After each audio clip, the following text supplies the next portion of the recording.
喺澳門，人口老化、樓價高企、空間稀缺，係一個城市共同面對嘅課題。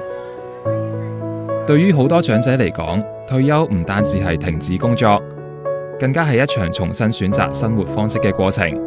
有啲人選擇留喺熟悉嘅社區，有啲人選擇跨過口岸，走入空間更加寬敞、生活成本更低嘅大灣區城市。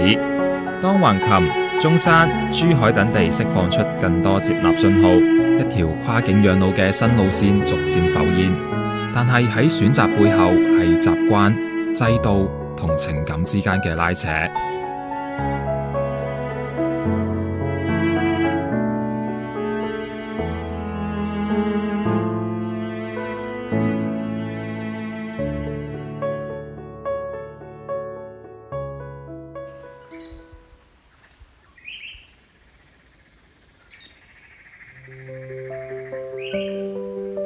哎呀，咁乖女啊！哎呀，阿基。